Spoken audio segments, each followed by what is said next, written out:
السلام علیکم ناظرین، آپ دیکھ رہے ہیں سوال سے آگے، میں ہوں لینا شگری۔ ملکی سیاسی منظرنامے میں اس وقت دو بیانیے نظر آ رہے ہیں۔ ایک بیانیہ ہے کہ پاکستان تحریک انصاف کے چیئرمین کو موجودہ سیاسی منظرنامے سے مائنس کرنے اور ان کو جیل بھیجنے کی تیاری جس طرح سے نظر آ رہی ہے، اور دوسرا بیانیہ یہ کہ نواز شریف صاحب کو کلین چٹ کے ساتھ وطن واپس لایا جا رہا ہے، جس کی بنیاد آج لاہور کی احتساب عدالت کی جانب سے جاری کردہ فیصلہ بتایا جا رہا ہے۔ آج لاہور کی احتساب عدالت کی جانب سے غیر قانونی پلاٹ الاٹمنٹ ریفرنس میں نواز شریف کی بریت کا تفصیلی حکم نامہ جاری کر دیا گیا۔ اپنے تحریری حکم نامے میں احتساب عدالت کے جج کا لکھنا ہے کہ ریکارڈ سے پتہ چلتا ہے کہ نواز شریف کے خلاف ریفرنس دائر کر کے انہیں سیاسی انتقام کا نشانہ بنایا گیا۔ سابقہ حکومت نے نواز شریف کا سیاسی کیریئر تباہ کرنے کے لیے نیب حکام پر دباؤ ڈال کر ریفرنس تیار کرنے پر مجبور کیا۔ یہ عدالت نواز شریف کو اس ریفرنس سے بری کرنے کا حکم دیتی ہے۔ احتساب عدالت کا اپنے تفصیلی حکم نامے میں مزید لکھنا ہے کہ دوران سماعت عدالتی معاون نے سوال اٹھایا کہ مرکزی ملزمان کو جو ریلیف دیا گیا وہی ریلیف نواز شریف کو بھی ملنا چاہیے تھا۔ قانون اس حوالے سے واضح ہے، مرکزی ملزمان کے ساتھ ساتھ اشتہاری ملزم بھی اسی سزا یا ریلیف کا مستحق ہوتا ہے۔ سپریم کورٹ کے فیصلے کی روشنی میں نواز شریف کو بھی وہی ریلیف ملنا چاہیے تھا جو دیگر ملزمان کو دیا گیا۔ ریفرنس کے الزامات میں نواز شریف کا کردار شریک ملزمان سے بھی کم ہے۔ احتساب عدالت نے اپنے فیصلے میں نواز شریف اور ان کی جائیدادوں کے 27 شیئر ہولڈرز کی منجمد جائیدادیں بحال کرنے کا بھی حکم دیا ہے۔ احتساب عدالت کا اپنے تفصیلی فیصلے میں لکھنا ہے کہ عدالتی معاون senior special prosecutor Asad Awan نے دوران سماعت نواز شریف کو اشتہاری قرار دینے کی کارروائی کو غیر قانونی قرار دیا۔ سینئر اسپیشل پروسیکیوٹر کا کہنا تھا کہ نئی نیب قوانین کی روشنی میں نواز شریف کے خلاف کارروائی نہیں ہو سکتی۔ احتساب عدالت کا اپنے فیصلے میں مزید لکھنا ہے کہ اس سارے معاملے پر عدالت خاموش تماشائی نہیں بن سکتی۔ نواز شریف کو متعلقہ ریفرنس میں اشتہاری قرار دینے کے فیصلے کو واپس لیا جاتا ہے۔ تعمیل کنندہ کا بیان ریکارڈ نہ کرنے پر اشتہاری قرار دینے کی کارروائی کی قانونی حیثیت نہیں۔ احتساب عدالت کے اس فیصلے کو نون لیگ اپنی فتح قرار دے رہی ہے۔ جو بھی سامنے آتا تھا اس کو کیس بنا کر سیاسی انتقام نشانہ بنانے کے لیے آج احتساب عدالت لاہور کا فیصلہ یہ کہہ رہا ہے کہ نواز شریف کو اس پورے کیس میں سیاسی انتقام کا نشانہ بنانے کے لیے یہ کیس ان کے اوپر بنایا گیا۔ اور ناظرین، اس پہ بات کرنے کے لیے ہمارے ساتھ ہمیں جوائن کر رہے ہیں ویری آنرڈ سینئر ماہر آئین و قانون جناب بیرسٹر اعتزاز احسن صاحب۔ اعتزاز صاحب السلام علیکم، بہت شکریہ ہمیں جوائن کرنے کے لیے۔ اعتزاز صاحب، آپ جس طرح سے دیکھ بھی رہے ہیں کہ ڈسینٹنگ نوٹس کا جو رواج ایک نیا نظر آ رہا ہے، بینچ میں بیٹھنے کا نوٹ نظر آ جاتا ہے، بینچ سے اٹھنے کا نوٹ جو ہے وہ سامنے آ جاتا ہے، بینچ میں شامل نہ ہونے کا نوٹ سامنے آ جاتا ہے، یہ رواج آپ کو لگتا ہے کہ ایک نیا کوئی ٹرینڈ نظر آ رہا ہے یا پہلے بھی ایسا ہوتا تھا؟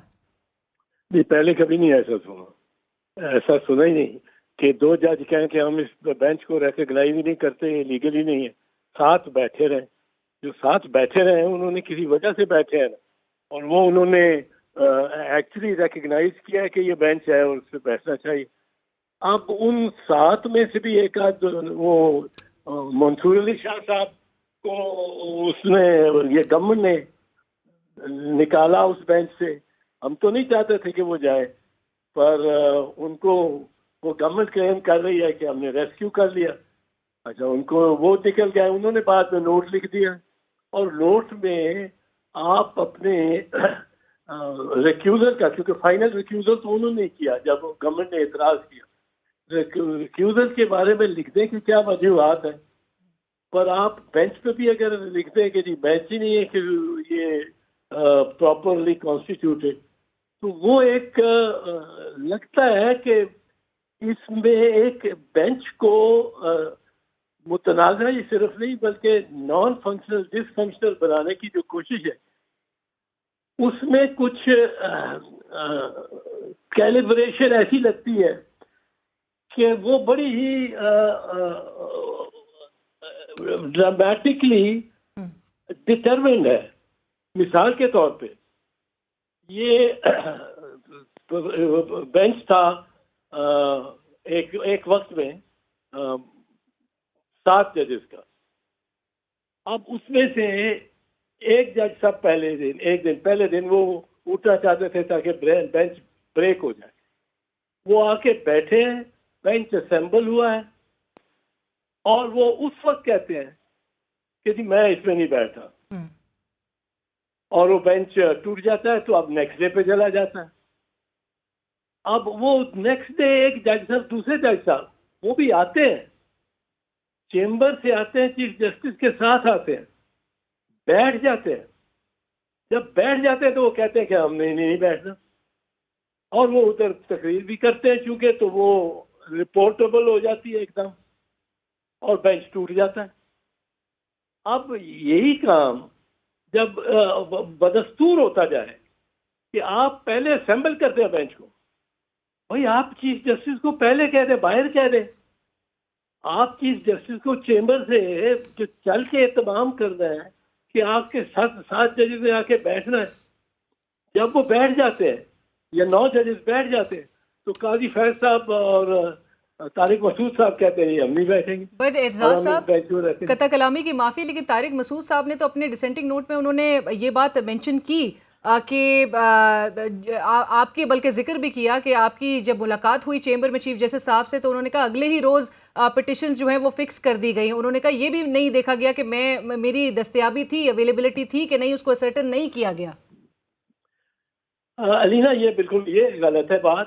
اگلے روز نہیں ہوا, 3 روز بعد ہوا ہے, اور 3 روز بعد چیف جسٹس سوچتے رہے ہوں گے, کنسلٹ کرتے رہے ہوں گے. میرا اس سے کوئی نہیں چلا نہیں. یہ کوئی میرا پرسنل کیس نہیں ہے. یہ ایک چیز ریمبر, کوئی میرا پرسنل کیس نہیں ہے کہ 10 کروڑ کا میں نے دعویٰ کیا ہو کسی پہ, I am going to be enriched by 10 crore. This is my petition is in the public interest. اور میرا اس میں کوئی ذاتی نہیں ہے ایک انٹرسٹ یا مفاد. اب میں ایک سینئر کاؤنسل ہوں, اور میں یہ آپ کو بتاؤں یہ کوئی نئی بات نہیں. ہر روز آج بھی ہائی کورٹ میں آج, اور یہ سپریم کورٹ کی بھی یہی, آج بھی ہر روز ہائی کورٹ چونکہ بڑا ہے اس میں اس لیے ان کا ذکر کرتا ہوں, کم از کم 5-10 وکلاء صبح 9 بجے سے پہلے چیف جسٹس صاحب کے پاس حاضری دیتے ہیں کہ یہ میں نے پٹیشن فائل کیا, آج ہی لگوا دیں. وہ ارلی ہیئرنگ کے لیے ایک آپ کا ایک طریقہ ہے, اور 5-10 کھڑے ہوں گے 1:30 بجے کی جب کورٹ رائز کر جاتا ہے اور چیف جسٹس صاحب چیمبر میں بیٹھے ہوتے ہیں تو پھر آپ چلے جاتے ہیں کہ جی یہ میرا ارجنسی یہ ہے, وہ بلڈنگ گرا رہے ہیں, وہ مشینری ساری پہنچی ہوئی ہے وہاں, تو چیف جسٹس وہاں ڈیسائیڈ کرتے ہیں کہ یہ. اچھا ایک چوتھی چیز میں آپ کو بتاؤں, بڑی دلچسپ, بڑی یہ قاضی فیض صاحب بھی, طارق مسعود صاحب بھی, منصور علی شاہ صاحب بھی, یہ سب کہتے رہے ہیں کہ فل کورٹ بٹھاؤ. میں نے اپنی پٹیشن میں جو کہ جس کو وکالت میری کر رہے ہیں لطیف کھوسا صاحب, ہم نے اپنی پٹیشن میں یہ لکھا ہے کہ آپ برائے کرم یہ ڈیمانڈ ایک جوڈیشری میں بھی ہے کہ آپ فل کورٹ بنائیں, تو ہمیں کوئی اعتراض دیا, فل کورٹ بنا رہے. اب 3 دن بعد یہ نیکسٹ ڈے نہیں ہے, بالکل نیکسٹ ڈے نہیں. آپ نے کہا 3 روز کے بعد, اور آپ نے سر جب چیمبر میں آپ کی ملاقات ہوئی چیف جسٹس صاحب سے, آپ نے تب بھی ان سے ریکویسٹ کیا کہ فل کورٹ بینچ تشکیل دے دیا جائے؟ ہم نے اپنی پٹیشن میں ہی کیا ہوا ہے, تو پٹیشن میں جو کچھ کیا وہ ہم نے ذکر کیا. پٹیشن میں آپ کہہ رہے ہیں کہ مینشنڈ ہے. ہاں پٹیشن میں یہ ہم نے درخواست کی بھی ہے, ایک اور درخواستوں کے علاوہ پٹیشن میں بلیک اینڈ وائٹ میں کی بھی ہے. اعزاز صاحب جی قطع کلامی کی معافی, لیکن جسٹس قاضی فائز عیسیٰ نے جس طرح سے اپنے اختلافی نوٹ میں منشن کیا کہ 26 مقدمات اسی طرح موجودہ آئینی درخواستوں سے ملتے جلتے 26 مقدمات ابھی بھی زیر التوا ہیں, عدالت عظمیٰ کے سامنے پہلے سے دائر شدہ ہیں, جن کا ابھی تک کوئی فیصلہ نہیں آیا. 2019 سے یہ پینڈنگ نظر آ رہے ہیں, تو کیا وجہ ہے کہ یہ پٹیشنز فوراً فکس کر لی گئیں؟ میں آپ کو وجہ بتاتا ہوں, اور یہ اکثر ہوتا ہے. اس میں نہیں, ایک پٹیشن میں آپ نہیں سوچتے, چیف جسٹس صاحب یہ نہیں سوچتے کہ اس میں ارجنسی ہے. اس میں نے کہا جی نا, ہمارا تو وہ فارمیشن کمانڈرز کی میٹنگ جو ہے 7 جون کی انہوں نے کہا ٹرائل شروع ہو گئے. اب وہ کہہ رہے ہیں ٹرائل شروع ہو گئے ہیں, جبکہ کسی کو وکیل نہیں ملا, کسی کو حاضری نہیں ملی, کسی کے سامنے کوئی گواہ نہیں آیا اور یہ کوئی ایک کام کہہ دیں گے کہ جی یہ ان کو سزائیں ہو گئی، اور پھر کورٹ کیا کہے گا؟ محرم علی کے کیس میں اور لیاقت حسین کے کیس میں سپریم کورٹ کی پروسیڈنگز کے دوران وہ ملٹری کورٹس نے فوجی عدالتوں نے فیصلے کر لیے اور پھانسیاں بھی لگا دی، اور کورٹ نے کہا کہ یہ پاس اینڈ کلوز ٹرانزیکشن ہو گیا۔ اب ہمیں تو دیکھو ایک آدمی سلو لین میں جانے والی گاڑی ہے، اس کو 2 سال لگ جائے، میں تو ذمہ دار نہیں ہوں پر لگے۔ مجھے تو یہ پتہ ہے، میں نے یہ رکھی فارمیشن کمانڈرز کی ڈیسیجن، انہوں نے کہا کہ یہ چل رہے ہیں ٹرائل، وہ کہتے ہیں فرماتے ہیں اٹارنی جنرل صاحب کے کوئی نہیں چل رہا۔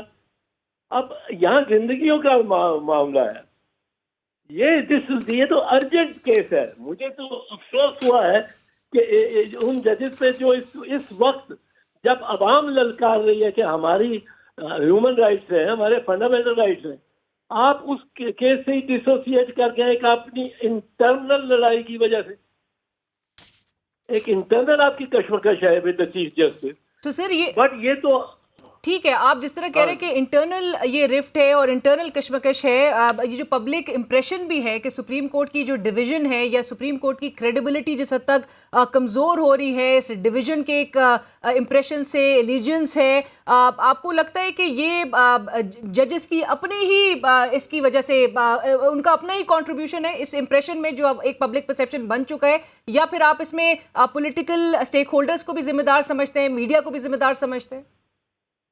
نہیں، پیچھے سے کچھ پولیٹیکل اسٹیک ہولڈر تو بڑے امپورٹنٹ ہیں جو ملٹری کورٹس لگائے ہوئے ہیں اور جن کی جو ڈیپینڈ کر رہے ہیں on these military court, they would want کہ یہ بینچ بھی نہ ہو، کوئی اس کو تسلیم ہی کوئی نہ کرے۔ 9 ججز کا بینچ بیٹھ کے سپریم کورٹ کا وہ کہہ دے، فرض کرو، آئی ڈونٹ نو بٹ فرض کرو وہ کہہ دے کہ یہ ملٹری کورٹ لیگل ہے، تو اس کے بعد کون سا ملٹری کورٹ کا فیصلہ چاہے جتنی بھی طاقت ہو اس کے ادارے میں، پر کون لیجیٹمائز کر سکتا ہے ان کو؟ تو there are stakeholders behind this who don't want a ruling on the military courts، اور اس طرح وہ ان کی سہولت کاری ہو رہی ہے from with in the court, اور وہی چاہتے ہیں کہ چیف جسٹس کے اختیارات کو ختم کیا جائے اور یا ان کو محدود کیا جائے، چیف جسٹس کو باندھا جائے اس کے in his discretion, he should not be have this discretion or that discretion۔ اور جس طرح اور سے اس میں ہم جی please I think we just go plain کچھ تو یہ ہے deliberate، اور کچھ وہ شبنم شکیل نے جس طرح کہا ہے کہ یہ خیر و شر کی بات نہیں ہے یہاں تو بس، یہ خیر و شر کی بات نہیں ہے یہاں تو بس ٹکراؤ ہو گیا ہے انا کا انا کے ساتھ۔ رائٹ اعتزاز صاحب، یعنی کہ یہ جو نظر آ رہا ہے کہ جس طرح سے نیشنل پولیٹکس کو شیپ کرنے کی کوشش تھرو جوڈیشل پولیٹکس، اور جسٹس منصور علی شاہ صاحب نے بھی اپنے نوٹ میں وہ اسپیشل بینچز کا ذکر کیا تھا کہ فل کورٹ کی نان فارمیشن سے جو نقصانات اٹھانے پڑ رہے ہیں، بٹ میں ساتھ ساتھ آپ سے مزید اس حوالے سے ضرور سوال کرنا چاہوں گی کہ جسٹس طارق مسعود صاحب نے اور چونکہ جسٹس منصور علی شاہ صاحب نے بھی جسٹس قاضی فائز عیسیٰ سے اتفاق کرتے ہوئے کہ جب تک پریکٹس اینڈ پروسیجر ایکٹ 2023 کا فیصلہ نہیں ہو جاتا تب تک جو ہے 184(3) کے تحت جو ہے وہ کیسز نہیں سنے جائیں، آپ اس پر کیا رائے رکھتے ہیں؟ اور آپ کو لگتا ہے کہ جو اس وقت صورتحال نظر آ رہی ہے جہاں پر یہ جو لیجسلیشنز ہیں اس پہ سٹے دے دیا گیا، آپ کے خیال میں لیجسلیشنز کو ڈیسائیڈ نہیں ہو جانا چاہیے، یا ڈیسائیڈ ہوتے ہیں یا نل اینڈ وائڈ قرار دیا جاتا ہے، اس کو معاملے کو بیچ میں لٹکا دینا، یا سٹے ہونے کی بھی ہمارے پاس روایت موجود ہے کسی قانون سازی کو؟ دو بڑے معروف ہوئے قوانین، ایک قانون تھا یہ نیشنل ریکنسیلیشن آرڈر، یہ سٹے کر دیا تھا افتخار محمد چودھری صاحب اس کا آپریشن۔ دوسرا جس میں ساری دنیا کورٹ کے پیچھے کھڑی تھی جو لبرل ہے، وہ تھی حسبہ ایکٹ جو ہے حزبہ بل تھا، حزبہ بل جو سرحد اسمبلی نے اپلائی کیا تھا، جس پہ یہ ویجیلانٹزم اور آپ کسی گھر میں اسلام کے شعائر کو فالو نہ کیا جا رہا ہو تو ادھر جا کے آپ کیا ایک کانشنس کیپر بنائے تھے، اس کو بھی بڑے پرزور ڈیمانڈ پہ، جو لوگ آج کہہ رہے ہیں کہ یہ نہیں ہو سکتا، ان کے پرزور ڈیمانڈ پہ کہ یہ تو مولوی آ جائے گا، ہر گھر میں آ کر مولوی انٹرفیئر کرے گا، یہ اس کو سسپینڈ کیا گیا ایز اے بل، اور پھر گورنر کو حکم دے دیا گیا، سپریم کورٹ نے اسی نے، کہ اس بل پہ آپ نے دستخط نہیں کرنے، اسینٹ ہی نہیں کرنی، اور وہ بیچ میں پھر رہ گیا۔ اب مجھے نہیں معلوم کہ کیا فوجی عدالتیں وہ ریڈ لائن کراس کرتی ہیں جوڈیشری کی یا نہیں کرتی۔ جو ایک حزبہ ایک بل میں تو وہ ریڈ لائن کراس ہو رہی تھی، یہاں ریڈ لائن نہیں کراس ہو رہی۔ یہ ججز have to decide that and it is a matter of urgency given what the formation commander have stated on 7th of June۔ اور وہ کہتے آ رہے ہیں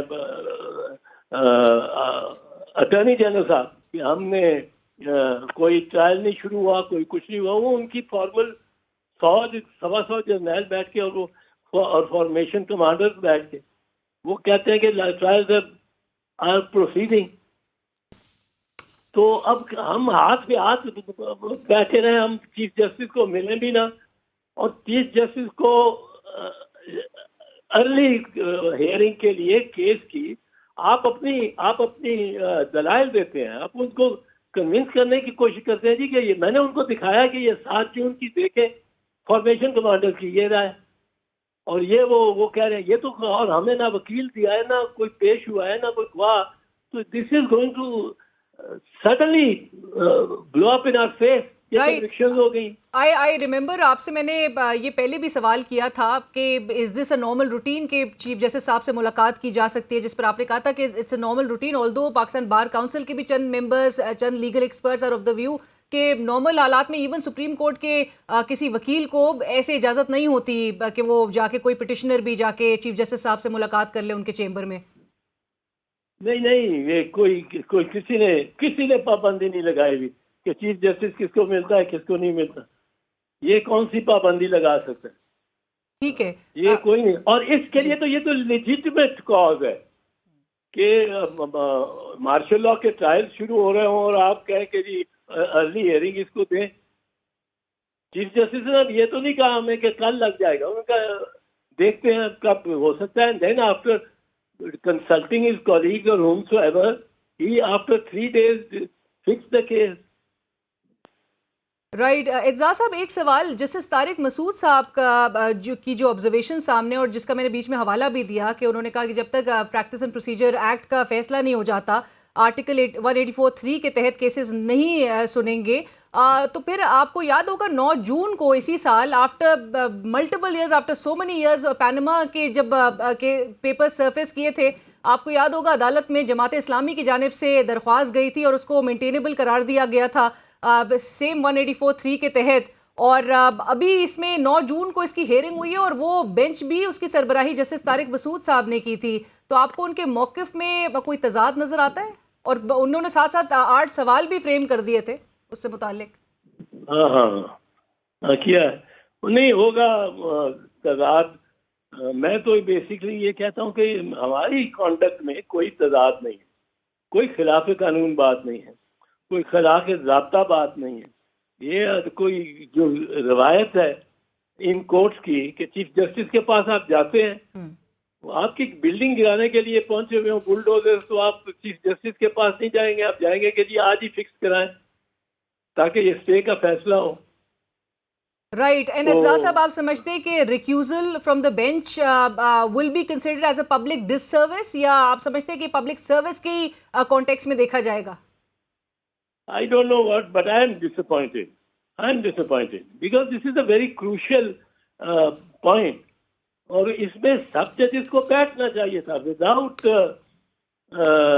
bringing in reservations اور یہ اس میں بیٹھ جانا چاہیے، بیٹھنا چاہیے تھا، اور کیونکہ یہ اسٹرکچر آف دا اسٹیٹ کو ڈٹرمن کرتا ہے، اس سے it's a very serious matter. اس پہ اب اندر کی جو تضادات ہیں اور وہ ان کو پس پشت رکھ کے all judges should have, and the Chief Justice constituted a full court because all available judges, in fact یہ طارق مسعود صاحب was perhaps not available، جو یہ کہہ بھی گئے کہ مجھے نہیں پوچھا گیا اور اویلیبلٹی کا بھی نہیں پوچھا گیا، but he came. That was very reassuring for us. جب قاضی سعید عیسیٰ کو بھی دیکھ کے اور طارق صاحب کو بھی دیکھ کے ہمیں تو بڑی مطلب ہے ایک حوصلہ افزائی ہوئی تھی، بٹ اس سے بڑا ڈس اپوائنٹمنٹ ہوئی ہے. اور آپ نے تو یہ بات کہی بھی تھی even during the hearing as well کہ جو اگر جتنا بڑا بینچ ہوگا، فل کورٹ ہوگا، تو اس کا اتنا ہی مضبوط فیصلہ بھی ہوگا. ناظرین اسی کے ساتھ ہی بڑھیں گے ایک بریک کی طرف، بریک کے بعد حاضر ہوتے ہیں. ناظرین بریک کے بعد ایک بار پھر خوش آمدید، گفتگو کے سلسلے کو آگے بڑھائیں گے. صاحب ہم دیکھ رہے ہیں پاکستان تحریک انصاف کے چیئرمین کے حوالے سے اے ٹی سی میں بھی اب انسداد دہشت گردی کی اس عدالت میں بھی اب کہا جا رہا ہے کہ جی مزید دفعات شامل کی جا رہی ہیں، اور خبر یہ ہے کہ 30 روز میں ڈیسائیڈ یہ ہوا ہے کہ ٹرائل مکمل کر لیا جائے گا. آپ کو لگتا ہے کہ 30 روز میں، اور یہ بھی مینشن کیا جا رہا ہے کہ چیئرمین پی ٹی آئی کو زیر تفتیش ملزمان کے بیانات کی روشنی میں ملزم نامزد کیا جائے گا، تو آپ کو لگتا ہے 30 روز کے اندر یہ ٹرائل مکمل ہو سکے گا اور اس کو فیئر ٹرائل کہنا صحیح ہوگا؟ دیکھیں، ایک آدمی کے خلاف، میرے خلاف آج آپ سارے پاکستان میں پھیلے ہوئے، بلوچستان، کے پی، پنجاب، اسلام آباد، سندھ، آپ 150 کیسز بنا دیں اور ہر ایک میں کرمنل کیس میں پیش ہونا پڑتا ہے، کم از کم بیل لینے کے لیے پیش ہونا پڑتا ہے، پھر ہر پیشی پہ پیش ہونا پڑتا ہے. اب یہ کس کے لیے ممکن ہے؟ یہ پتہ نہیں کس کے لیے روایت یہ سیٹ کر رہا ہے رانا ثناء اللہ اور اعظم نذیر تارڑ اور خواجہ آصف، کس کے لیے؟ یہ کل ان کے ساتھ ہوا یہ سلوک تو لوگوں نے کہنا آپ نے خود کیا تھا. کوئی 150 کے مطلب ہے جرائم کر سکتا ہے اتنے دنوں میں ایک بندہ؟ وہ ایک کوئی کوئٹہ میں کھینچا جا رہا ہے، کوئی پشاور میں کھینچا جا رہا ہے، کوئی اسلام آباد میں. پہلے یہ کر رہے تھے کہ اگر 10 کیسز ہیں ایک نوعیت کے اسلام آباد میں تو ان کی ایک ہی دن پیشی رکھ رہے تھے تاکہ ساروں کو میں حاضری ہوئی. اب ان میں بھی انہوں نے فاصلہ ڈالنا شروع کر دیے، انٹرسیٹ. تو میں تو یہ سمجھتا ہوں کہ قطع نظر ہمارے سیاسی اختلاف کے یہ چیز کہ فوجی عدالتیں ٹرائی کریں. فوجی عدالتوں کے بارے میں ایک میں عرض کروں، یہ انہوں نے ایک غلط فہمی بڑی پھیلا رکھی ہے. وہ ایک پھیلا رکھی ہے، یہ کہتے ہیں کہ جی عمران خان کے دور میں بھی کو 25 فوجی نہیں سویلین سزا ہوئی تھی، جب بھی 25 سویلینز کو 29 perhaps the figure is G after the expiry of the constitutional amendment, after it was deemed to have repealed itself, وہ sunset clause تھی نا، تو it shall stand repealed on this date، وہ 7th of January 2019. اب یہ دیکھتے نہیں ہیں، پڑھتے نہیں ہیں آئین اور بیان دے دیتے ہیں. بالکل ان 25 کو وہ بعد میں 21st amendment کے خاتمے کے بعد، ریپیل کے بعد وہ ہوئی تھی. But Article 264 of the Constitution says effect of repeal پہ ہے. وہ کہتا ہے repeal shall not affect any proceeding or investigation that has been initiated or started during the life of the repealed act or repealed provision of the Constitution, and that may continue as if there had been no repeal. اب ان کے trials جو تھے وہ 9 جنوری 2019 سے پہلے شروع ہوئے تھے، اور ان کی سزائیں کو 6 مہینے بعد 7 مہینے بعد ہوئی. اب یہ تو آرٹیکل 264 اگر آپ نہ پڑھیں گے تو میں تو میرے پاس تو اس کے اور پھیلاتے رہیں گے کہ جی وہ 20 امینڈمنٹ کے خاتمے کے بعد بھی ٹرائل ہوتے رہے یہ کنوکشن ہوئی. پر اعزاز صاحب آپ کو لگتا ہے اس تمام تر صورتحال کے نتیجے میں ملک میں ایک خوف کی فضا اس وقت قائم ہے؟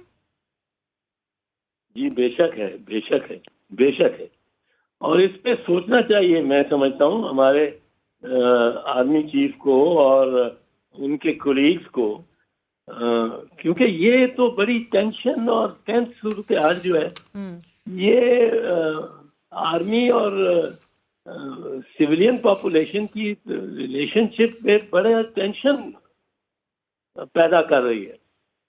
اینڈ دے شوڈ سی 5-7 ہزار نوجوان لڑکے اور بیویاں کو انہوں نے گرفتار کی ہوئی ہیں جو خود جو کہہ رہے ہیں. اب یہ ان میں سے جو لیڈران ہیں ان کو تو آپ نے یہ سہولت دے دی کہ وہ جائے پریس کانفرنس کرے اور پی ٹی آئی کو اور اپنے اس کے چیئرمین کو گالیاں نکالے اور چلے جائے. وہ بیچ میں جو دہاڑی دار پکڑا گیا آپ کی جیو فینسنگ تو بڑی ایک آربیٹری سی چیز ہے نا. رائٹ. کہ میں وہاں سے گزر رہا ہوں تو میرا ٹیلی فون میں جیو فینس ہو گیا کہ وہاں تھا، but it is no proof کہ میں بیچ میں کرمنالٹی تھی، بس پریزنس تھا. اب جیو فینسنگ کے طور پہ آپ نے ہزارہ بندے جو روکے ہوئے ہیں وہ ان میں سے کئی ہوگا دیہڑی دار اس نے ڈیلی بیسس پہ اس نے وہ سڑکوں کے کنارے کھڑے ہوتے ہیں اپنے ٹولز لے کے انسٹرومنٹ لے کے کہ جی ہمیں روز وہاں سلیو مارکیٹ ہوتی ہے. وہ سلیو مارکیٹ سے اٹھا ہوا بندہ روزانہ اپنے گھر کو چلاتا ہوا، اس کو یہ کیوں نہیں دیتے یہ فیسلٹی کہ وہ بھی کہتے کہ میں جی گالی دیتا ہوں پی ٹی آئی کو اور یہ سب کو اور مجھے رہا کر رہے اس غریب آدمی کے لیے تو کوئی بولے شاید اس کا کوئی تعلق ہی نہیں ہے پی ٹی آئی سے. رائٹ. اور پرہیپس صرف اعزاز صاحب اسی وجہ سے جسٹس طارق مسعود صاحب نے اپنے اس نوٹ میں مینشن کیا تھا کہ اکیوزڈ کو سننا بھی بہت ضروری ہے اور every individual case has to be considered on the basis of the fact of the case. اور ساتھ ساتھ انہوں نے یہ بھی کہا تھا کہ پٹیشنرز جو ہیں وہ تو خود بھی ڈیٹینڈ نہیں ہیں اور خود بھی کوئی ٹرائل فیس نہیں کر رہے، تو اکیوز جو ہیں اس معاملے میں ان کو سننا بہت ضروری ہے. پر اعزاز صاحب میں آپ کا آخر میں کامنٹ ضرور چاہوں گی. آج احتساب عدالت کی جانب سے بھی لاہور کی ایک بڑا فیصلہ سامنے آیا اور جو پلاٹ الاٹمنٹ ریفرنس تھا نواز شریف صاحب کے خلاف اس میں ان کو بری کر دیا گیا ہے اور اب مطلب سیاسی انتقام کا نشانہ ان کو بنایا گیا اور احتساب عدالت نے یہ میرٹس پر جا کر آبزرویشن دی ہے. آپ کیا کہیں گے اس حوالے سے؟ یہ آج کیا انہوں نے؟ جی آج کا ہے. آج کیا؟ اچھا آج میں ایکچولی اس وقت بھی I am in moving position. Sir you already know detachment of properties کا یہ ان کا کیس تھا اینڈ میرٹس پر یہ آبزرویشنز دی گئیں کہ جی نیب اتھارٹی کو سابق حکومت کے کہنے پر نواز شریف صاحب کا سیاسی کریئر تباہ کرنے کے لیے ریفرنس تیار کرنے پر مجبور کیا گیا اور یہ سیاسی انتقام کے لیے یہ بہرحال ریفرنس بنایا گیا جس میں آج وہ بری ہو گئے ہیں. یو تھنک کہ grounds are being prepared for him to return to the country اور جہاں پر ابھی نواز شریف کے بارے میں آپ کہہ رہی ہیں؟ میں سمجھا کہ نواز شریف بری ہو گیا، عمران خان بری ہو گیا. نواز شریف صاحب میں نواز شریف میں اس سے نواز والا تو وہ مریم جو کہتی ہے، مریم نے کئی دفعہ 20 مرتبہ کہا ہے لیول پلینگ فیلڈ جب تک ہوگی انتخاب نہیں ہوں گے. لیول پلینگ فیلڈ کب ہوگی؟ جب اس فتنے کو سزا ہوگی، یہ قید میں ہوگا اور میاں صاحب کے سارے کیسز جو ہیں وہ ان میں ان کو بے گناہ ٹھہرایا جائے گا. تو لیول پلینگ فیلڈ تو شی ہیز ڈسکرائبڈ اٹ ہرسیلف، یہ تو لیول پلینگ فیلڈ کر رہے ہیں نا. اور ترازو کے دونوں پلڑے برابر جب تک نہ ہوں نہ، وہ ان کی نگاہ میں برابر تبھی ہوں گے جب الیکشن ہو رہا ہوگا، عمران خان جیل میں ہوگا، اس کو کچھ سزا لمبی ہو گئی ہوگی. یہ ترامیم جو آئی ہیں اس میں ابھی جو بائی آرڈیننس سجرانی صاحب نے جو سائن کیا ہے کہ 15 دن سے 1 مہینے کا وہ ہو جائے ریمانڈ، اور جو چیئرمین نیب ہے اس کو انکوائری اسٹیج پہ گرفتار کر لینے کا اریسٹ وارنٹ جاری کر اختیار سکتے ہو. تو یہ وہ لیول, یہ تو it's expected this will do because these are the conditions that میاں صاحب نے پرسکرائب کی ہوئی ہیں. اور مریم بی بی تو برملا کہتی رہی ہے نا کہ level playing field. Right, but اعزاز صاحب لاسٹ میں یہ جو تاثر ایون عدالت عظمیٰ کے حوالے سے زور پکڑ رہا ہے, ود آل ڈیو ریسپیکٹ, کہ معاملات کو لنگر آن کیا جا رہا ہے. پنجاب الیکشنز کے حوالے سے کیس ہو, اس میں بھی سماعت ہوتی ہے دیگر کیسز میں, لیکن اس میں سے کچھ نتیجہ نہیں سامنے آتا. ٹچ اینڈ کوئٹ ایک پرسیپشن ایک بن چکی ہے. ایسا کیوں ہے آپ کے خیال میں, اور کیوں نہیں کوئی ڈیسائیڈ ہوتی ہوئی چیزیں دکھائی دے رہی؟ نہیں, ایسا کیوں ہے؟ ایسا ہے, بس ہے, یہ ہے یہ. اور یہ سپریم کورٹ کے وقار جو بڑی چوٹ لگ رہی ہے کہ اب وہ پنجاب والا بھی کہاں 90 دن, میں سوچ بھی نہیں سکتا تھا. آئی کونٹ ایون ہیو امیجنڈ کہ 90 دن کے بعد کوئی کیئر ٹیکر بیٹھ سکتا ہے. اس کا اختیار ہی نہیں ہے. یہ 90 دن کے لیے ارینجمنٹ ہے. اس میں 5-7 دن سپریم کورٹ بڑھا دے, وہ بھی عدالت بڑھائے تو بڑھائے. اب عدالت نے بڑھا کے وہ جو 15 مئی کی تھی وہ بھی انلیگل تھا, کانسٹیٹیوشن سے کی وائلیشن تھا, پر وہ مطلب عدالت ہی کر سکتی ہے. یہ عدالت نے پہلے بہت نظیریں ہیں اس میں کانڈونیشن کی, وہ کانڈونیشن اور ڈیلے کا کر سکتی ہے. کیا تھا حاجی سیف اللہ کے کیس میں بھی, اور بی بی شہید جب ہوئی ہے تب بھی یہ ہوتا رہا ہے. لیکن وہ 5, 10, 15 دن, 2 ہفتے, 3 دن, یہ تو انڈیفینٹ پیریڈ کے لیے, کو پتہ ہی نہیں کب پنجاب کی الیکشن ہوگی, کیا ہوں گی کہ بھی نہیں ہوں گی. اور یہ کس مطلب ہے جواز کے تحت, آئینی قانونی جواز کے تحت یہ کیئر ٹیکرز بیٹھے ہوئے ہیں. یہ تو انلیجٹمیٹ ہے. یہ جو دستخط کرتا ہے وزیر, اس پہ جو خرچہ آتا ہے it should be recovered from ہم پرسنلی. These are یوزرپرز.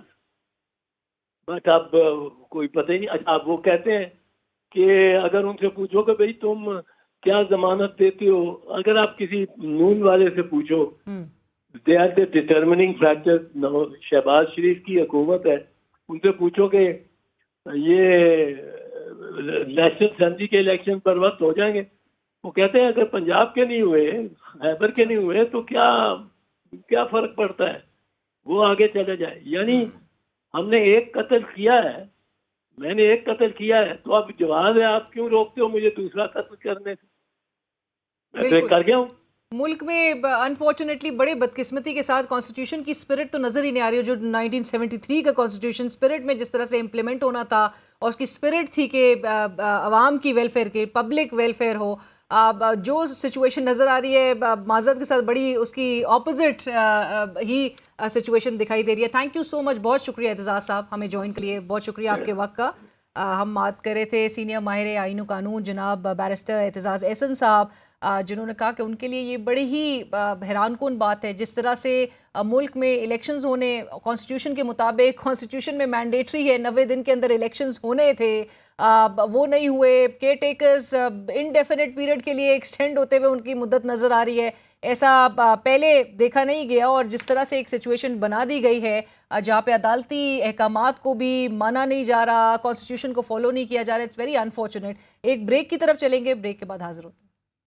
ناظرین, آئی ایم ایف کے جس سٹینڈ بائی معاہدے کے لیے حکومت نے سر توڑ کوششیں کی, اور بقول خود وزیر اعظم شہباز شریف کے کہ آئی ایم ایف نے حکومت کی ناک سے لکیریں نکلوا دی, وہ آج بھی کنڈیشنز کچھ سامنے آنا جاری ہیں. آئی ایم ایف کا سٹینڈ بائی معاہدہ جو ابھی ایگزیکٹو بورڈ کی اجلاس کی منظوری کا منتظر ہے, 12 جولائی کو اس حوالے سے وہ بورڈ کا اجلاس بھی ہے, اور جس پر حکومت خوشی کی شادیانے آلریڈی بجانا شروع ہو چکی ہے. اس کی منظوری سے قبل نہ صرف آئی ایم ایف کی جانب سے نیا اعتراض سامنے آیا, بلکہ آئی ایم ایف نے ڈو مور کا مطالبہ بھی کر دیا ہے. آئی ایم ایف نے پاکستان سے سٹینڈ بائی ارینجمنٹ کے تحت 9 ماہ کے لیے معاہدے سے قبل ہی سپلیمنٹری گرانٹس پر اعتراض اٹھایا ہے. IMF نے پارلیمنٹ سے سپلیمنٹری گرانٹس کو منظور نہ کرنے کا کہا ہے. اس کے علاوہ IMF کی جانب سے پاکستان سے اپنی ٹیکس آمدنی کو بڑھانے کا مطالبہ بھی سامنے آیا اور IMF کا کہنا ہے کہ پاکستانی معیشت میں ٹیکس آمدنی کا حصہ محض صرف 10% ہے جو کہ دنیا میں سب سے کم ہے. پاکستان کو مالی خسارے سے بچنے کے لیے اپنی ٹیکس آمدنی کو 10% سے بڑھا کر 13% کرنا ہوگی اور ان شدید مشکل مالی حالات کے باوجود وزیر اعظم شہباز شریف صاحب کا کانفیڈنس جو ہے وہ عروج پر آ رہا ہے. وزیر اعظم نہ صرف پر امید نظر آتے ہیں, پرعزم بھی ہیں کہ ایک ایسا وقت بھی آئے گا, وہ کہتے ہیں کہ پاکستان جیسا ملک دوسرے ملکوں کو قرضہ فراہم کرے گا. گزر گیا, اس کے اوپر ماتم کرنے کا کوئی فائدہ نہیں. اس سے سبق حاصل کر کے ہمیں آگے بڑھنا ہوگا. اس ملک کی سیاسی قیادت یہ فیصلہ کر لیں کہ ہم نے پاکستان کی تقدیر بدلنی ہے, تو پھر آپ دیکھیں گے کہ پاکستان کو پھر قرضے لینے کی ضرورت نہیں ہوگی. پھر وہ وقت آئے گا کہ ہم دوسروں کو قرض دیں گے انشاءاللہ. تو ایک ایسا وقت بھی وزیر اعظم صاحب کہہ رہے ہیں کہ آئے گا جب پاکستان دوسرے ممالک کو قرضہ فراہم کرے گا, لیکن پاکستان نے, چونکہ وزارت خزانہ کے ذرائع کہہ رہے ہیں کہ پاکستان نے IMF کو فردر اشور کرا دیا گیا ہے کہ یہاں پر جو سپلیمنٹری گرانٹس اور دیگر ٹیکسز کے حوالے سے ان کی کنسرنز ہیں, ان کی کنڈیشنز ہیں, وہ تسلیم کر لی گئی ہیں.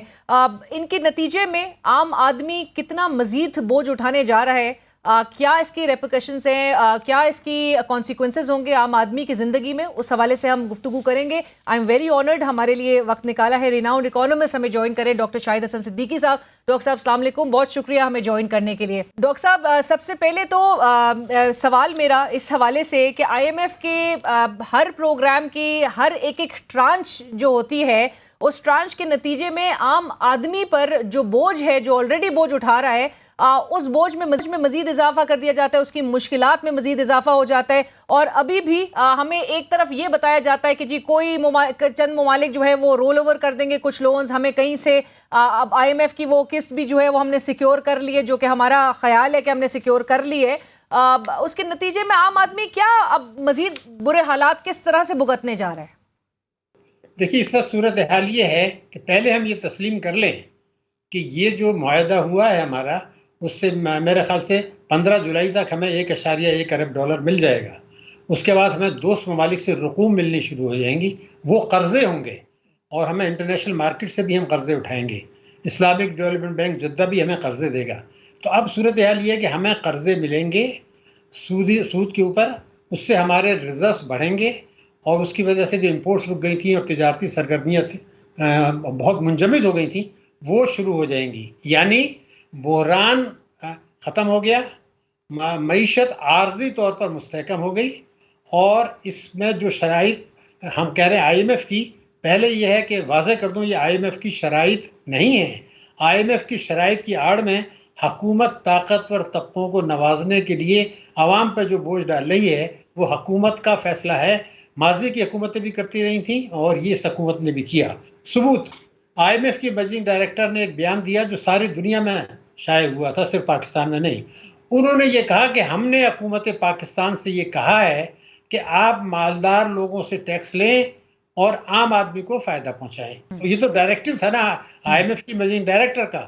ہم نے کیا معاملہ طے کیا کہ GST کو جو ہے 17 سے 18% کر دیا, پیٹرولیم لیوی بڑھا دیا. کیوں؟ کیونکہ ہم نے یہ کہا کہ جی مالدار لوگوں پہ تو ہم بوجھ ڈال نہیں سکتے, ہم بہت زیادہ شانہ اخراجات بھی کم نہیں کر سکتے, تو ہم یہ کرتے ہیں کہ عوام کے اوپر یہ ڈال دیتے ہیں. اس کا مطلب یہ ہے کہ یہ جو معیشت عارضی طور پر بحال ہو رہی ہے, اس میں ٹیکس چوری کرنے والے, قومی دولت لوٹنے والے بدستور مزے کرتے رہیں گے اور وہ اپنی دولت جو باہر ٹرانسفر کرتے ہیں قانونی طریقے سے اور غیر قانونی طریقے سے وہ بھی کرتے رہیں گے. وہ بھی جاری رہے گی, وہ بھی جاری رہے گی, اسمگلنگ بھی جاری رہے گی, ہنڈی حوالہ بھی جاری رہے گا. لیکن بوجھ عام آدمی کے اوپر اور پاکستان کی معیشت پر, یعنی غربت بڑھے گی, بے روزگاری بڑھے گی, مہنگائی بڑھے گی, غریب اور امیر کا فرق بڑھے گا, وفاق اور صوبوں میں اعتماد کی فضا مزید خراب ہوگی.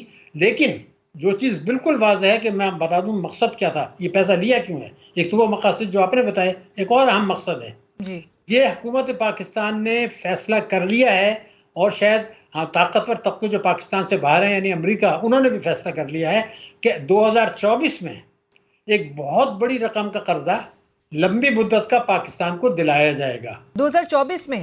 بالکل, میں آپ کو ریکارڈ پہ بتا رہا ہوں, میری ذمہ داری ہے. اور وہ جو قرضہ، اور یہ بہت شروع میں 2024 کے، یعنی مالی سال 2024 کے لیں جو شروع ہو چکا ہے، یعنی 9 مہینے کا دیا اس لیے گیا ہے کہ دسمبر میں توقع یہ ہے کہ اگلی حکومت آ جائے گی، توقع ہے وہ حکومت جو ہے فوراً جائے گی IMF کے پاس کہ لمبی مدت کا بڑی رقم کا قرضہ ہمیں دے دیں. اس کی شرائط سخت ہوں گی، ان شرائط سے ڈریں. اس کی جو امریکہ کی سیاسی شرائط ہوں گی، یہی وہ کھیل ہے جسے ہم نیو گریٹ گیم کہہ رہے ہیں، یہی وہ کھیل ہے جسے ہم کہہ رہے ہیں نئی سرد جنگ، جس میں چین کو کنٹین کرنا، بھارت کو اوپر لانا اور پاکستان جیسے ملکوں کی معیشت کو تباہ کر کے، اعتماد کا بحران پیدا کر کے پاکستان کے جوہری، خدا نخواستہ جوہری پروگرام اور جغرافی سرحدوں کو نقصان پہنچانا. اس 3 سال کے قرضے کے بعد یہ ایک سازش تیار ہوئی ہے، اور میں آج کہہ رہا ہوں ہم پھر جائیں گے IMF کے بعد 2024 میں، بالکل شروع کے برسوں میں. نمبر 1. لیکن ڈاکٹر صاحب یہ بڑی الارمنگ بات آپ کہہ رہے ہیں. اگر اس طرف نہیں جاتی جو آئندہ آنے والی حکومت ہے، آپشنز ان کے پاس ہیں یہاں پر موجود؟ ہمارے پاس کوئی ایسے آلٹرنیٹیو پلانز آپ کو لگتا ہے کہ جن پہ فوکس کیا جا سکتا تھا؟ کیونکہ آپ نے جس طرح سے کہا کہ یہ IMF کی کنڈیشنز کی آڑ میں کوئی کنڈیشنز نہیں ہے، یہ خود حکومت کرنا چاہتی ہے کہ اشرافیہ یہ طاقتور طبقے پر ہاتھ بھی نہیں ڈال سکتے، نہ ان کو ٹیکس نیٹ میں لے کر آنے کی بات کی جاتی ہے. لیکن کچھ اقدامات تو مطلب ایون اگر کنڈیشنز بھی سامنے ہوتی ہیں یہ تو کچھ اقدامات تو ان کے خود کے کرنے کے تھے. نہیں، آپ بالکل صحیح کہا، لیکن میں اس حکومت کے لیے نہیں کہہ رہا. ماضی کی تمام حکومتیں دیکھ لیں، 30 سال کی لے لیں، مثال کے طور پر فوجی حکومت لے لیں، پیپلز پارٹی کی لے لیں، PMLN کی لے لیں، اور یا PTI کی 13 سال سے وہ بھی صوبے میں بیٹھے، کوئی فرق نہیں ہے، 19-20 نہیں ہے. یہ سب ملکی اشرافیہ اور بیرونی اشرافیہ کا گٹھ جوڑ چلا آ رہا ہے. ایک تو یہ بالکل واضح بات ہے، اس میں کوئی غلط فہمی نہیں. مگر آپ کا سوال دوسرا بڑا اہم تھا. آپ نے یہ کہا کہ پھر راستہ کیا ہے. دیکھیے بات یہ تھی کہ راستہ وہی ہے کہ پہلے تو یہ سمجھ لیں کہ 30 سال سے، اگر میں آپ کو ایک اور مثال، 30 سال اس میں شہباز شریف صاحب اگر کیئر ٹیکر سے نکال دیں 12ویں وزیر اعظم ہیں، 12، اور وہ 12واں قرضہ بھی انہوں نے لیا، 13واں بھی انہوں نے لے لیا. اس کا مطلب یہ ہر حکومت IMF کے پاس جانا چاہتی ہے. امریکہ بھی چاہتا ہے ہم IMF کے پاس چاہیں، تمام حکومتیں بھی چاہتی ہیں، موجودہ حکومت بھی چاہتی ہے، اگلی بھی چاہے گی. نمبر 1، کیوں چاہتے ہیں وہ؟ اس لیے چاہتے ہیں کہ عوام کے اوپر بوجھ ڈالیں، طاقتور طبقوں کو مرا دیں اور امریکہ کو خوش کریں. امریکہ ہی چاہتا ہے پاکستان IMF کے چنگل سے نہ نکلے. یہ ہے نئی حکمت عملی جسے میں نیو گریٹ گیم اور نئی سر جنگ کا ایرا کہہ رہا ہوں. اس میں اب چیز جو آئی وہ آئی کہ راستہ کیا ہے جو آپ نے پوچھا ہے. دیکھیے ابھی شہباز شریف صاحب نے کیا کہہ دیا ایز اے پرائم منسٹر کہ اگر تمام ادارے اور سب صحیح طریقے سے کام کریں تو معیشت ٹھیک کرنے میں 15 سال لگیں گے. خدا کے غضب سے ڈریں، 15 سال لگیں گے، لگنے چاہیے 2 سال. انہوں نے 15 سال کی بات تو ابھی آپ کو سنا دی، مگر اس سے بڑی ایک اہم بات کہی ہے اور میڈیا پتہ نہیں کہ اس بات کو چھپا رہا ہے. شہباز شریف صاحب نے واضح الفاظ میں کہا ہے کہ اب جس طرح ملک چلایا جاتا تھا اب نہیں چلے گا. اس لیے ہم کہتے ہیں کہ اگلی حکومت جو ہے وہ اصلاحات کرے. واہ، اب بڑے خوبصورت ہیں. آپ نے 30 سال نہیں کیا، پنجاب میں نہیں کیا، صوبوں میں نہیں کیا، پیپلز پارٹی نے نہیں کیا، PTI نے نہیں کیا، مشرف نے نہیں کیا، تو اگلی حکومت کیا دودھ میں دھلی بھی آئے گی؟ اگر کچھ کرنا ہے اگلی حکومت نہیں کر سکے گی، وہ تو نفرت کی بنیاد پہ الیکشن جیتے جائیں گے. اگر جو آپ کا سوال کا اب میں جواب دے رہا ہوں، اگر پاکستان کو ان خطرات سے بچانا ہے تو وہ اگلی حکومت نہیں کر پائے گی. آج یہ قومی سلامتی کمیٹی ہے، ہماری سپریم کورٹ ہے، وہ سپریم کورٹ جس نے الیکشن کے معاملات میں مداخلت کی 184(3) کے تحت، یا سپریم کورٹ کا حکم دے یا قومی سلامتی کمیٹی یہ فیصلہ کرے. انتخابات بے شک وقت پر ہوں، مگر اس سے پہلے جو ضروری اصلاحات ہیں ٹیکسوں میں، توانائی میں، تعلیم میں، صحت میں، پیٹرولیم لیوی میں، اس کے لیے اصلاحات کو قانونی شکل دے دی جائے. میں قطعی یہ نہیں کہہ رہا کہ اصلاحات کر لیں، وہ ٹائم نہیں ہے، لیکن آپ ایسا قانون بنا دیں کہ جو بھی حکومت آئے اگر وہ 3 مہینے کے اندر اس پر عمل درآمد شروع نہیں کرتی تو اس کی حکومت ختم ہو جائے گی. اس کے ٹکٹ پہ جو لوگ پڑے ہیں منتخب ہوئے ہیں ان کی حکومت ختم ہو جائے گی. ڈاکٹر صاحب آئی اگری آپ کی بات بالکل، اور آپ کی اس نقطے میں آپ کی ایڈوائس میں بہت ویٹیج ہے اگر اس طرح سے کر دیا جائے. لیکن جو موجودہ حالات آپ کو نظر آ رہے ہیں جہاں پہ آئین کو مانا نہیں جا رہا، جہاں پہ عدالتی احکامات کی جس طرح سے دھجیاں بکھیری جا رہی ہیں معذرت کے ساتھ، آپ کو لگتا ہے کہ کوئی بھی آنے والی اور ایسے دروازے کھول دیے گئے کہ کسی بھی جماعت سے پھر دوبارہ بند نہیں ہو سکے؟ یہ جو روایت، خطرناک روایت جو سیٹ کی جا رہی ہے اس ملک میں، آپ کو لگتا ہے کوئی بھی فالو کرے گا پھر؟ دیکھیے میں آپ سے پہلے بتا دوں کہ میں سیاست میں جانا نہیں چاہتا، لیکن میں ریکارڈ پہ کہہ رہا ہوں، میرے پاس لاء کی ڈگری ہے. سپریم کورٹ آف پاکستان نے الیکشن کے ضمن میں جو احکامات دیے تھے وہ ان کا اختیار نہیں تھا. حکومت انہوں نے خود ایسے آرڈرز دے دیے جو ان کو نہیں دینے چاہیے تھے. حکومت کو موقع مل گیا. ایسا نہیں ہے پاکستان کوئی ایسا بالکل گیا گزرا ملک نہیں ہے. مثلا ہمارے قانون میں 184(3) اب آپ نے کہہ دیا. 184(3) کے تحت سپریم کورٹ نے نوٹس لیا تھا. وہ 184(3) جو ہوتا ہے وہ مفاد عامہ ہوتا ہے. اگر ایک کیس لاہور میں یا پنجاب ہائی کورٹ میں چل رہا ہے تو سپریم کورٹ مداخلت نہیں کر سکتی جب تک ان کے پاس اپیل نہ آئے. تو انہوں نے غلطی کی, پھر انہوں نے 8 تاریخ دے دی الیکشن کی. وہ تو کمیشن کا اختیار ہے. تو جب آپ قانون سے غلط فیصلے کریں گے, لیکن اگر صحیح فیصلہ کریں, آج میں کہہ رہا ہوں بالکل. Coming back to your point doctor صاحب, آپ نے جو کہا ہے کہ آپ کیا کہہ رہے ہیں کہ کتنے ٹائم فریم میں کرنے چاہیے جو بھی حکومت آئے گی, اس کو قانونی شکل دی جائے ریفارمز کو؟ نہیں, ریفارمز تو پہلے آپ کر دیں انتخابات سے پہلے. اگر رات کو 12 بجے نیب کا قانون چینج ہو سکتا ہے تو یہ بھی ہو سکتا ہے کہ یہ آپ قانون پاس کر لیں اس میں کہ یہ وفاقی حکومتیں اور صوبائی حکومتیں 3 مہینے کے اندر ان اصلاحات پر عمل درآمد شروع نہیں کرتی, یا کوئی ایسا فیصلہ کرتی ہیں جو اس اصلاحات کے خلاف ہے, تو ان کی حکومت ختم ہو جائے گی. اس کو اتنی قانونی شکل دے دیں کہ پھر اس سے کوئی ڈیویشن کرنا ممکن نہیں ہے. مسئلہ اس کا ایک اور طریقہ بتا دیتا ہوں. اس میں آپ جو الیکشن میں حصہ لے رہا ہوں اے پارٹی کے ٹکٹ پر, اس میں حلف نامہ ڈال دیں کہ جی میری پارٹی نے یہ حلف نامہ بھی دیا ہے, قانون سازی بھی کی ہے, اگر یہ نہیں ہوتا تو میری ممبرشپ تو ختم ہے. تو آپ رستہ نہ چھوڑیں. ایسا نہیں ہے کہ قانون اتنا کمزور نہیں ہوتا, بنایا جاتا ہے, اس میں ادارے بھی انوالو ہو جاتے ہیں جس کی وجہ سے یہ ہوتا ہے. ایبسلیوٹلی. اور ایک اور راستہ بھی ہے. جی اور اسی طرح سے یہ سیاسی جماعتیں جو کہ اسپائر کر رہی ہوتی ہیں اقتدار میں آنے کے لیے, وہ پابند بھی ہو جائیں گی, جہاں پر صرف اور صرف ہمیں اسٹیٹمنٹس کے فارم میں تو نظر آتا ہے کہ جی ملک کو آگے بڑھانے کی بات کی جاتی ہے, لیکن وہ صحیح معنوں میں اس کی امپلیمنٹیشن جو ہے, اگر اس کو قانونی شکل دے دی جائے تو اس کی امپلیمنٹیشن بھی نظر آئے گی. ڈاکٹر صاحب thank you so much. Unfortunately we've run out of time. شکریہ ہمیں جوائن کرنے کے لیے. سینئر ماہر معاشیات جناب ڈاکٹر شاہد حسن صدیقی صاحب, جنہوں نے ایک بہت ہی زبردست قسم کی ایک ایڈوائس دی ہے, اور اگر اس واقعی میں اس نقطے پر عمل کیا جائے تو جو سیاسی جماعتیں ہیں جو کہ صرف اور صرف محض بیانات ہمیں ملک میں اور بڑے زوروں میں تقاریر تو ہمیں نظر آتی ہے جہاں پہ جمہوریت کی مضبوطی اور معیشت کے استحکام کے لیے بڑا کچھ کیا جا رہا ہوتا ہے, لیکن ایک فقدان ہے جو کہ ہم اکنامک فرنٹ پہ دیکھتے ہیں. کنٹینیوٹی آف پالیسیز نہیں نظر آتی.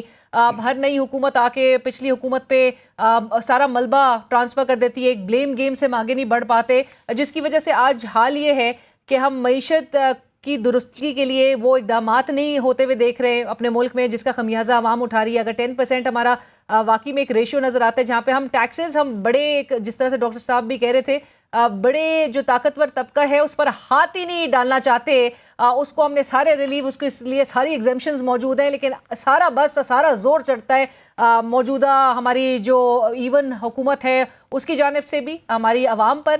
سارا کا سارا جو ہے وہ بوجھ ہماری عوام اٹھا رہی ہے in the form of high inflation, unemployment, poverty, جس طرح کی ملک میں اس وقت سچویشن دکھائی دے رہی ہے. پروگرام کی ٹیم علینا شگیر کو اسی کے ساتھ اجازت دیجیے. اللہ حافظ.